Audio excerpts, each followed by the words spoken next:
Oui, je fais un petit rebond parce que je viens de visualiser la vidéo que je pensais avoir terminée et je me suis rendu compte qu'à un moment donné, je vous ai dit, mais pourquoi à un moment donné il y avait de l'histoire et à un moment donné, avant cette période, avant cette période où il y a de l'histoire, il y avait une période où il n'y avait pas d'histoire, la préhistoire.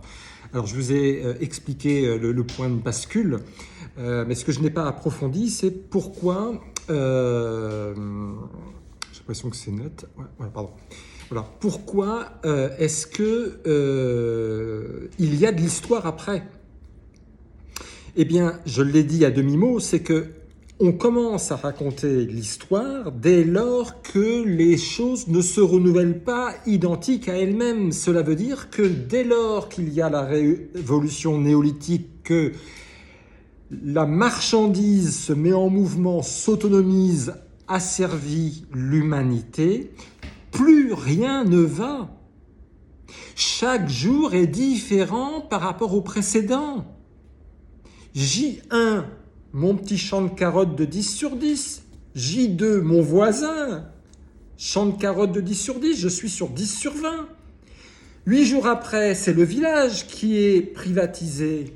Et 2000 ans après, c'est le monde entier qui est privatisé. Donc, dès lors que la marchandise se met en mouvement, chaque jour qui advient est différent du précédent. Et là, il y a quelque chose à écrire.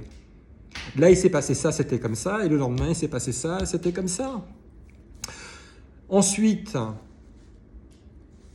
il y a un conflit entre le voisin de droite avec le conflit de gauche, qui rentre en conflit avec le voisin de gauche. Donc il y a des guerres, il y a l'État s'est mis en mouvement, comment? À partir de la marchandise. Ça aussi, j'ai oublié de le dire.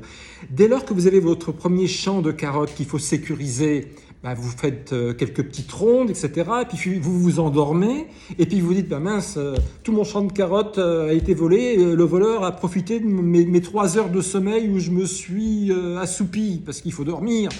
Alors qu'est-ce qu'on fait? On se dit, comment faire pour sécuriser? En voyant qu'au niveau individuel, vous ne pouvez pas sécuriser tout seul votre champ de carottes.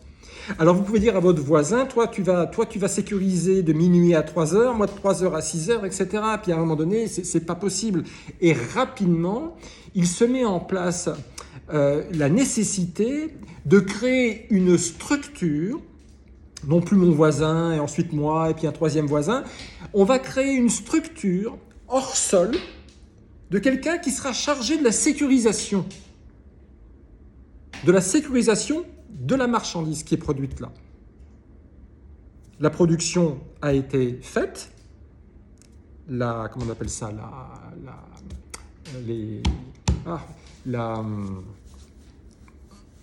la récolte a été faite, et donc cette production devient marchandise qui a de la valeur et qu'il va falloir stocker en vue de la déplacer vers un client. Donc là, se met en place une nécessité de sécuriser. Et ça, je crois que c'est la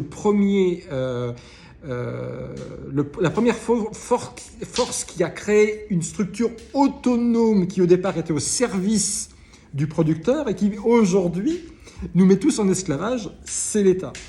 C'était de sécuriser. On a dit, bah tiens, on va prendre une personne qui, lui, est en charge de sécuriser. Il ne fait que ça. Il est hors sol, il ne produit rien, mais il passe de champ en champ pour vérifier que personne ne vole personne. Voilà. Et là, vous avez l'État qui vient de jaillir. Voilà. Et puis, vous avez un État à côté.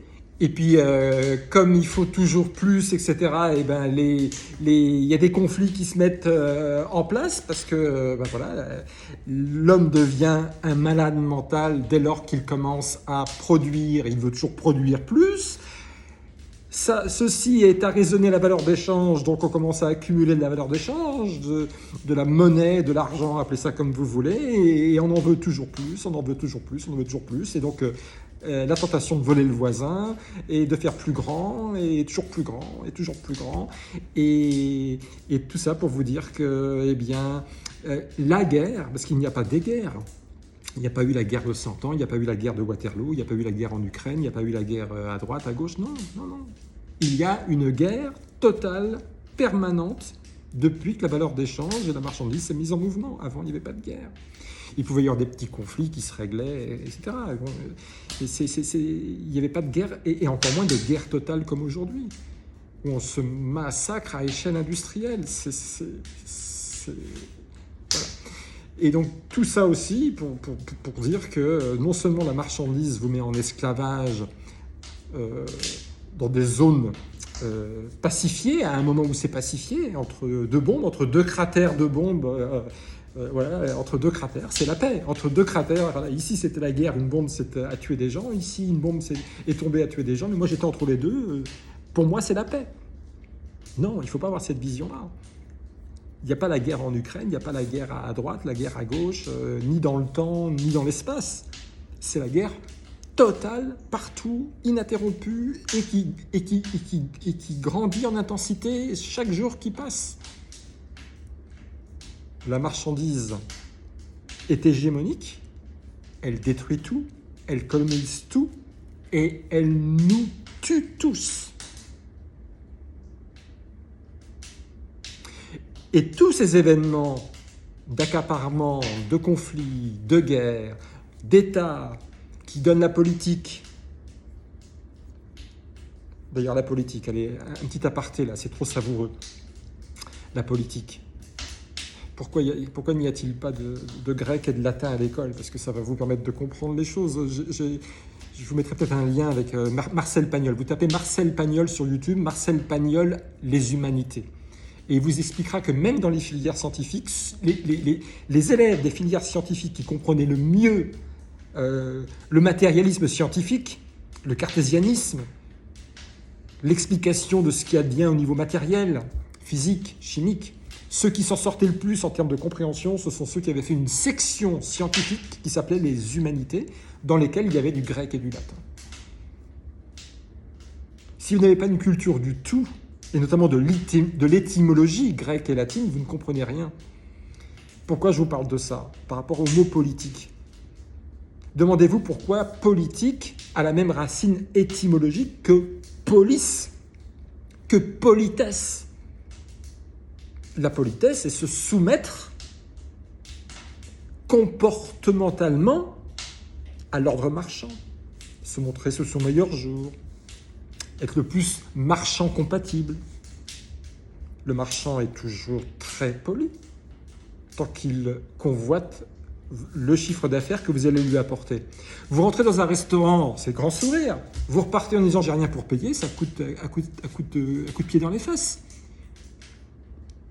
Vous arrivez, il y a la promesse de faire un chiffre d'affaires, on vous voit, et puis quand le commerçant réalise qu'il ne fera pas de chiffre d'affaires, que vous avez mangé sans payer, c'est le tutoiement et le coup de pied dans les fesses. La politesse est le langage de l'ordre marchand. La police est l'ordonnancement des choses de ce monde compatible avec l'ordre marchand. Pourquoi je fais 2 jours de garde à vue? Parce que j'ai mis mon doigt dans l'engrenage de l'ordre marchand. J'ai privé une compagnie aérienne de 70 euros de chiffre d'affaires. Et j'ai eu un positionnement radical d'être humain contre la domination marchande triomphante. Je suis très dangereux. J'incarne, je symbolise un danger extrême, l'unique danger dans l'histoire du déroulé de la marchandise. C'est les hommes qui disent non, je me dresse, quelque chose me heurte ma sensibilité. Et là, j'aimerais rendre hommage, sans aucune comparaison avec ce que j'ai fait, à tous les barricadiers, tous les gens qui ont eu faim à un moment donné, qui ont mis une barricade et qui ont dit « J'expose ma poitrine à la mitraille parce que je ne peux plus vivre, je ne peux plus nourrir mes enfants et je veux mourir dignement face à la mitraille. » C'est ça un communard. C'est ça un communard. Et c'est l'histoire de France depuis toujours. Les jacqueries paysannes, les camisards, les frondeurs, tous les communards, 1815, 1848, 1871, Commune de Paris, 1821, Commune de Kronstadt, 1956, Commune de Budapest, 1937, Commune de Barcelone. Je passe beaucoup de temps en Espagne. Les Espagnols, quand on parle de guerre civile entre franquistes et républicains, franquistes républicains, mais ils ont oublié que de Catalogne jusqu'au pays de Valence, des milliers de villages avaient aboli l'argent, la propriété privée, avaient brûlé leurs actes de propriété. Dans les temps inhumains que nous vivons, beaucoup de gens citent Orwell avec 1984. Mais c'est bien de citer Orwell 1984. Mais vous êtes loin du compte si vous n'avez pas lu Hommage à la Catalogne de George Orwell. Parce que Hommage à la Catalogne de George Orwell, c'est ce qui vous permet de comprendre 1984. Et vous remarquerez que comment dirais-je, la communication médiatique, que ce soit l'école, les médias, etc., mais ils vous parlent de 1984 dans le meilleur des cas, mais ils oublient bien sûr de vous parler de Hommage à la Catalogne, parce qu'on parle précisément de ça. Les Espagnols en 1937 sont les hommes qui sont allés le plus loin dans l'invalidation de l'ordre marchand. Qui vous le dit ? Qui vous dit, à part moi et quelques autres? Ouais. Donc, Barcelone 37, Kronstadt 21, Berlin 19, même Paris 68.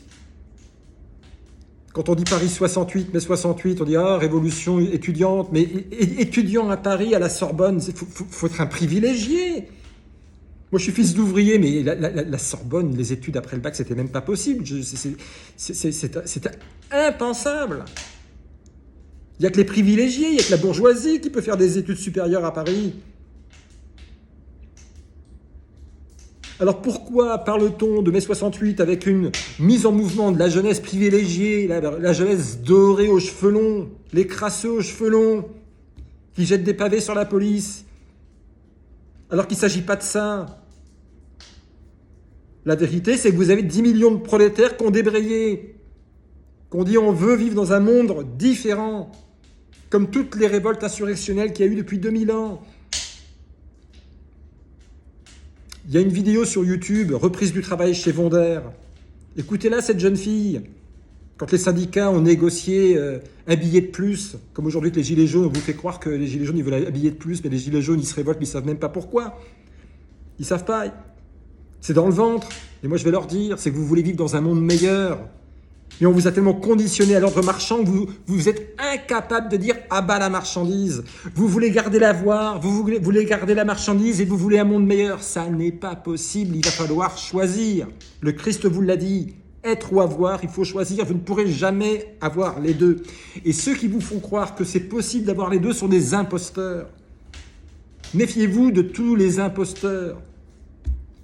Tous ceux qui vous disent on est dans la dissidence, tous les as de la dissidence, qui vous disent oui, mais le monde pourri, le monde est pourri parce qu'on est mal gouverné, parce qu'il y a tel groupe de personnes qui tirent les ficelles, parce qu'il y a des officines occultes, parce que ceci, parce que cela, mais pas du tout. Tout ça n'est généré par la marchandise. Pas de marchandise et tout revient d'aplomb. Tout revient d'aplomb. Vos ennemis, vous les identifiez. C'est pas un problème, c'est pas le pire des problèmes. Le pire des problèmes, c'est ceux qui se montrent à vos yeux comme vos amis, les dissidents, les prudhomistes, qui vous disent que la marchandise, on ne va pas l'abolir, on va organiser les choses différemment et ça sera... Non, si vous organisez l'ordre marchand différemment, vous le renforcez.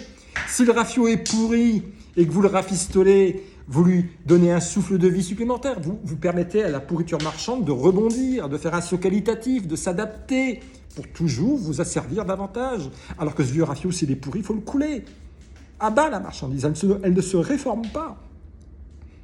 À bas la marchandise. Mais là où c'est compliqué, je vous entends. Comment faire pour abolir? On ne peut pas. Mais non, on ne peut pas. On ne peut pas. On ne peut pas.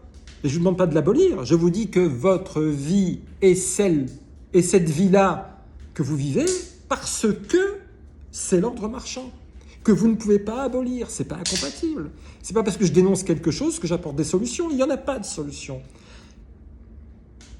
Enfin, je veux dire, les choses adviennent dans l'ordre marchand indépendamment de la volonté des hommes, je l'ai déjà dit dans une vidéo. C'est-à-dire que quand quelqu'un vous promet dans les élections ou un messie ou je ne sais qui, Faites-moi confiance, moi j'ai la solution. Soutenez-moi et on va... Non, imposture, imposture. La marchandise s'évacuera comme elle est arrivée. Elle jaillira et prendra son autonomie, comme comment dirais-je? Elle est arrivée en adoptant une autonomie. Elle s'est autonomisée du pouvoir des hommes. C'est comme ça qu'elle a surgi, et j'ai expliqué tout à l'heure au néolithique comment ça s'est produit. Et elle partira comme elle est venue, indépendamment de la volonté des hommes. C'est-à-dire qu'elle s'est autonomisée à un moment donné, et elle va se désautonomiser et se déliter toute seule. Parce qu'il y a une loi dont je n'ai pas parlé, il y a une loi, je ferai probablement une autre vidéo, qui fait que il y a une contradiction dans l'ordre marchand qui fait que l'ordre marchand n'est pas éternel. Et d'ailleurs, il y a un signe déjà qui montre que c'est pas éternel, c'est qu'il y a une histoire. Il y a l'histoire. C'est que chaque jour est différent et chaque jour est différent et chaque jour est pire. Chaque jour, vous tue votre humanité, détruit la planète et ça cache tout. C'est bien la preuve qu'il y a quelque chose qui ne va pas et qui va, non seulement qui ne va pas, mais le fait que ça change, que chaque jour est différent et toujours pire, montre que forcément, à un moment donné, ce système qui n'est pas stable et qui n'est pas capable de se reproduire identique à lui-même va mourir. Quand c'est pas stable, ça va mourir. La seule chose qui est stable éternellement, c'est la nature et lorsqu'on se soumet aux règles de la nature. Il n'y a que ça qui est stable. Soumettez-vous comme tous les vivants aux règles naturelles et vous reproduirez un mode de production éternel qui se reproduit identique à lui-même tous les jours. Tous les jours, vous allez vous réveiller avec le même monde merveilleux, harmonieux, naturel.